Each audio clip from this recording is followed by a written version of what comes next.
Let's get salty! Everyone, Zeddy here again with another Across the Timeways card review, and we have 10 brand new neutral common cards to review, and are any remotely playable?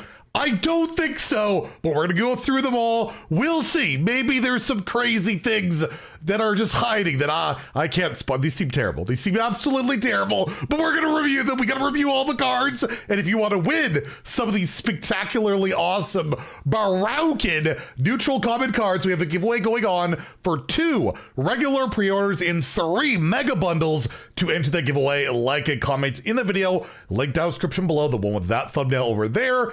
Be subscribed to the channel every 1,000 subs we get until all the cards are revealed. I can't wait till we get to the class ones because these are getting pretty brutal. I will add another mega bundle, so hit that sub button. Make me go Baroque. So yeah, I mean, rares and commons for neutrals are typically bad, so keep that in mind when we start off with the Temporal Traveler, a 3 mana 4/1 Death Rattle, summon a 4/1 Shadow that attacks a random enemy minion. So you get a 3-mana 4/1 that gets a 4/1 that might kill another minion after. I mean, maybe in Arena it's all right, but I don't really see this. Even like, I guess, what, Deathlight, you want some corpses, or you got Death Rattle synergies in other classes.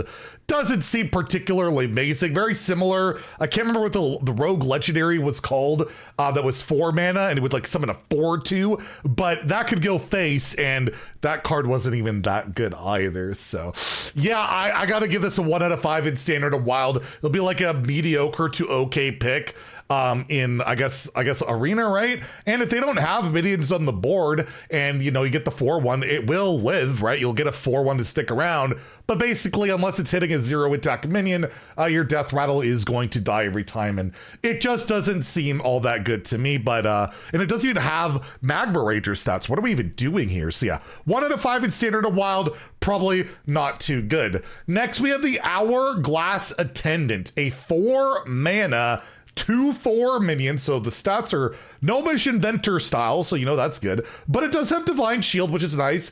And at the end of your turn, give all minions in your hand +1/+1. That's really not that bad. We had that 5 mana Paladin card that eventually got buffed to 4 mana that did the same thing. It was a 4/4, but the fact it says Divine Shield makes it a bit more sticky. And if you're playing other hand buff stuff, this could be like a 3/5.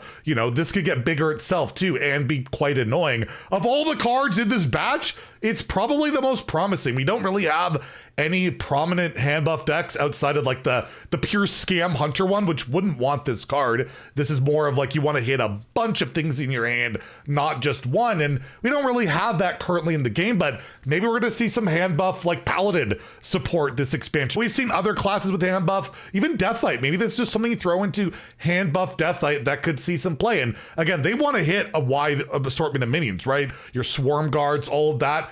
This is probably the best card of the batch. It could see play. This is a card I think that realistically could see some play. Is it going to right now? I don't know, but I'll give it a 3. I'll give it a 3 out of 5 in Standard. Probably should give it a 2, but I'll give it a 3.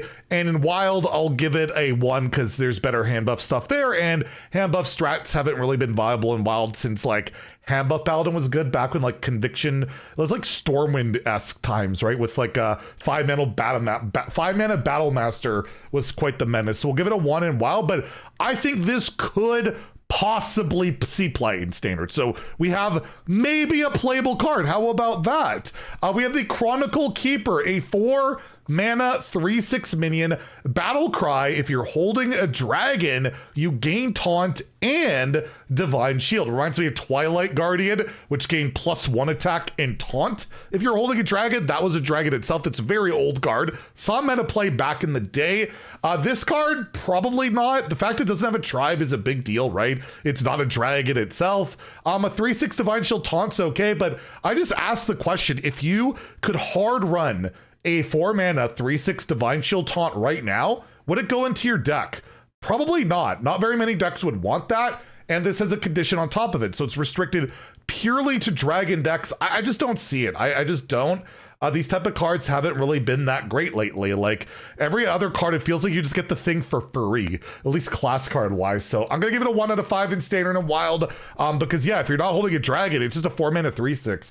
That's completely unplayable. So it's got to be a really specific dragon deck, and yeah, I don't really see it. We have the Quantum Destabilizer, a 3-mana 4/9 mech. That is a lot of stats for, oh, this text. Oh no. The text reads, this minion takes double damage from all sources. So anything hits this, it's gonna deal double. It takes, so 1 attack, it's gonna deal 2. It dies to what? I guess, what, 3 damage? No, sorry, that's 6. 3 times 2 is 6. Did you know I used to be an accountant? I guess if you take 5 damage, it'll do more. It's still a lot of health, right? You still have to do a decent amount. And if it's not answered, you get to deal 4 damage. It's got, again, a pretty high health total and high attack. Maybe some deck somewhere. What deck wants this? I just don't know. There's no mech decks out there right now. Maybe it could buff it even more, right? Like buff it even more, and it's really hard to kill, even though it's double. Because again, you still have to deal 5 damage to kill this, right? So that's not something to completely scoff at for a 3-drop. So maybe it works.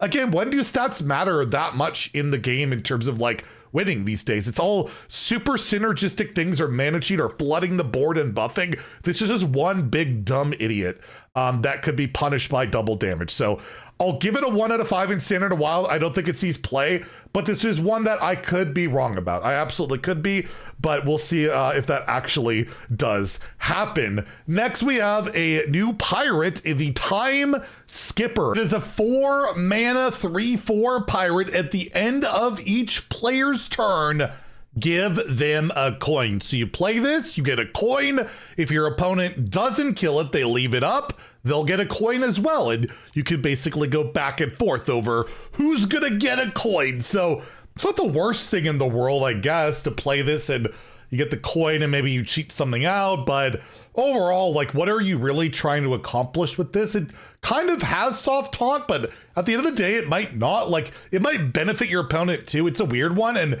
again, it's a 4-mana 3/4 that does nothing else. That seems like a pretty significant tempo loss just to gain 1 coin. So I don't know what deck would want that. And again, we don't have like Wishing Well in standard. That'd be pretty good, right? If Wishing Well was around, maybe Rogue would like that. And obviously Rogue could utilize this, but maybe a class like Paladin that wants to try and get to their Fabled card, right? The aura thing a little bit faster. It could be a possibility.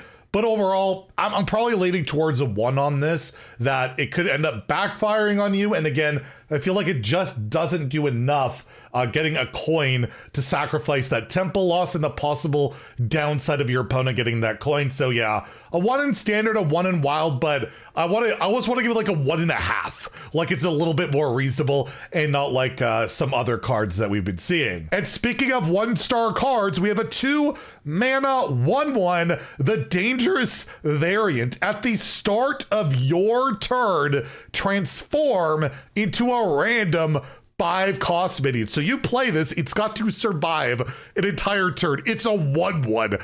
Good luck with that. And then if it does, you get a 5-drop, and because it's at the start of your turn, I don't think you'll get to attack with it. It'll, have summoning sickness or whatever. I'll have to wait a turn. So even there, it could just be kind of garbage, or it could be whatever, and then you still have to wait to utilize your... It just seems absolutely atrocious. But I like that they skipped ahead to the part of my rating, giving it 2 1s for stats. We will also give it 2 1s, a standard and wild rating. I think it deserves just that. Next, we have the Devious Coyote, a 5-mana 5/3 beast with stealth. This costs 1 less for each time the enemy hero took damage this turn. So if you've hit in with 5 different ways of dealing damage, you can summon this for free, which is quite nice. It's also a 5-attack beast for Quest Hunter if you're really looking for that. But overall, this is definitely a card that would only go into a very like tokeny deck that's going pretty wide and dealing damage in like multiple increments, or a card like Arcane Missiles in the meta, and then they all go face, and then that's quite nice. But overall, it's like, I feel like to realistically want to play this card, it's got to be like 2/1 or 0 mana, and dealing like 3 damage separately can be pretty difficult in the early game. And a card like this is only really good in the early game. So not entirely sure, but any card that can cost 0, I never want to rate too badly. I just not really seen the vision with this, but I guess you could even look at like the Beast Hunter going on right now and the location that deals the 1 each time. And you can push that with like RC Rampage and get this out there. That could be a reality. I'm thinking like Beast Hunter. I'm thinking maybe a quest route, if that ever becomes a thing, that it could work out. It's got a shot. It's better than a lot of the other cards on here because, again, it can cost 0. It has stealth, which can be annoying too with high attack. So I'll give it a 3, mainly because any type of card can cost 0, be cheated out. It almost always sees play somewhere. Not always, but almost always does. So I'm going to give it a 3. I'll probably be horribly wrong on that. And in Wild, I'll give it a 2. Like, even like a lot of the aggressive decks there, they go wide, especially like Patches the Pirate, all the pirate decks. Maybe it's just another one of those cards that you can cheat out. But you do have the 3/3 that you cheat out, which is pure damage. That's a lot better, but that also does see play. So, right, do you run both? Do you run neither, or just don't run this at all? Maybe. I don't know. I'll give it a 2 for Wild. It might have a chance for an aggressive strategy, but overall, it's probably more, has more validity in Standard than Wild. Next, we have the Cyborg Patriarch, a 3 mana, 3/12 mech beast. This is dormant for 3 turns, not the normal 2, but 3, and it has taunt. So yeah, once this comes online, that is a lot of health on a taunt, but it's super slow. This is such a bad top deck. It's only going to be remotely any decently good on like curve, and even then you still have to wait a long time for this card.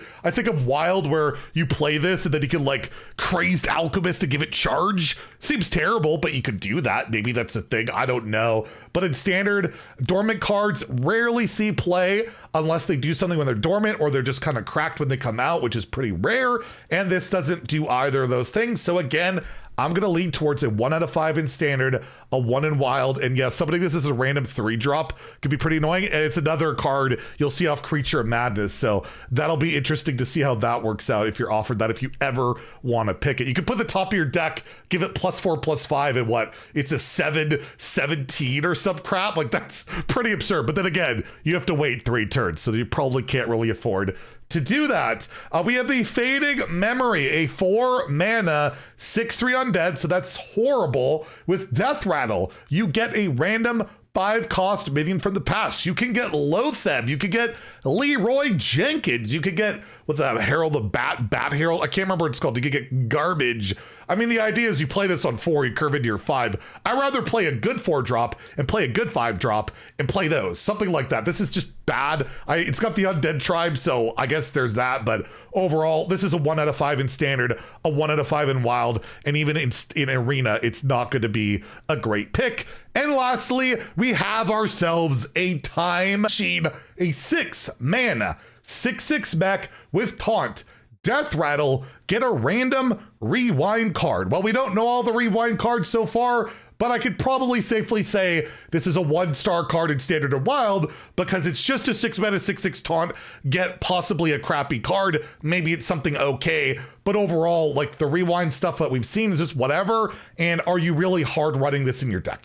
You're not. As is with a lot of commons and rares, they are made to be randomly generated, created by, or drafted the arena, right? That's the usual MO, and I think this fits that pretty darn well. So yeah, 1 out of 5 in both formats. And that's it for today for commons. Obviously, not the most powerful cards out there, but we'll have more neutrals tomorrow. Maybe we'll have something playable. And then next week, we'll start with the class cards. And trust me, there's some good stuff there. I have a pretty good idea of that. Anyways, if you enjoyed the video, please like and subscribe. Have a great day and stay salty, my friends.